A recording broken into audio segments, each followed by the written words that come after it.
साथ संगत बड़े प्यार और सत्कार से कहिए निरंकार जी। ये भजन जा रहा है, आप सभी आशीर्वाद प्रदान कीजिएगा। और देखिए बहुत ही अच्छा निर्गुण भजन है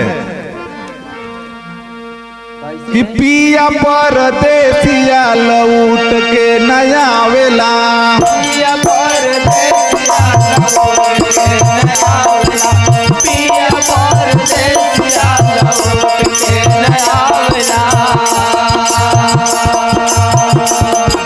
चिट्ठियों न भेजे न संदेश वो पठावेला, भेजना संदेश ना पठावेला, संदेश ना पठावेला, संदेश ना पठावेला।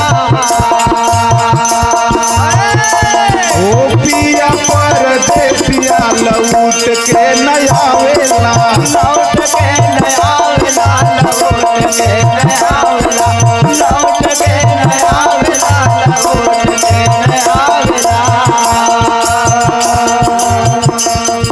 कोरी रे चुनर में लगाए दिहले तगिया, लगाए दिल तगिया, लगाए दिल तगिया, लगाए दिल तगिया, लगाए दिल तगिया।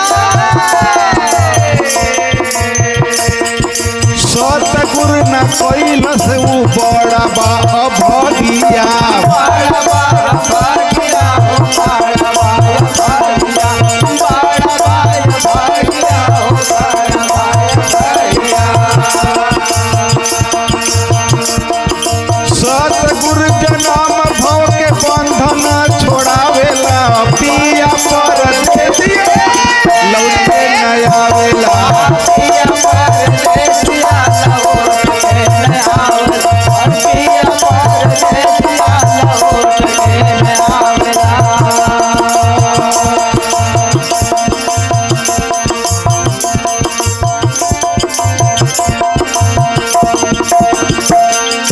रही रही सखी हो ध्यान बड़ा आवे, ज्ञान बड़ा आवे, ज्ञान बड़ा आवे, ज्ञान बड़ा आवे, ज्ञान बड़ा आवे। उड़ला सुगन पिजड़ा कहवा से पावे, आवाज पावे, आवाज पावे, आवाज पावे, आवाज पावे। अगमा समुंदर बीच नैया चलावेला, पिया परदेसिया लौट के नया वेला,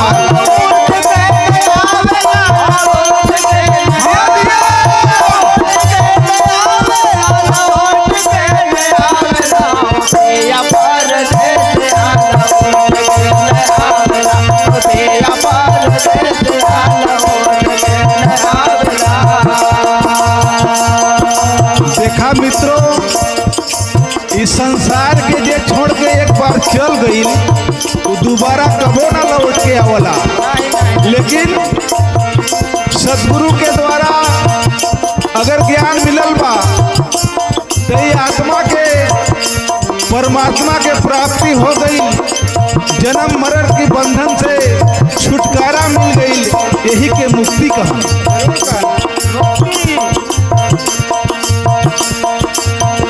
हो सतगुरु रंगले रंग में चुनारिया, रंग में चुनरिया, रंग में चुनरिया, रंग में चुनरिया, रंग में चुनरिया।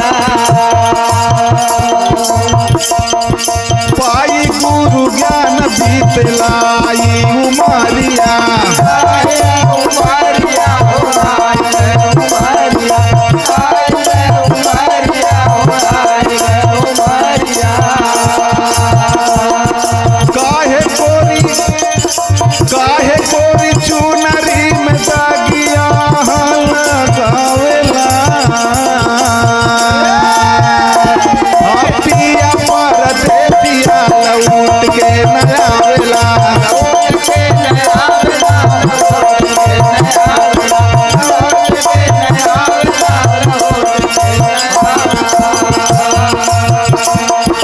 ग्राम क्रोध मद लोभ बड़ा बई मनवा बड़ा बलवानवा हो बड़ा बलवानवा बड़ा बलवानवा हो बड़ा बलवानवा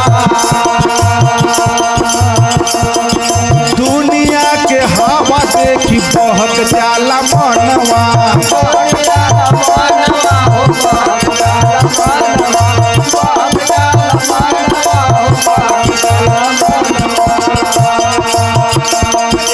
वीर लाही वीर गति गुरु जी के पावेला वीर लाही वीर गति गुरु जी के पावेला हो जिया पर से जिया लौट के न आवेला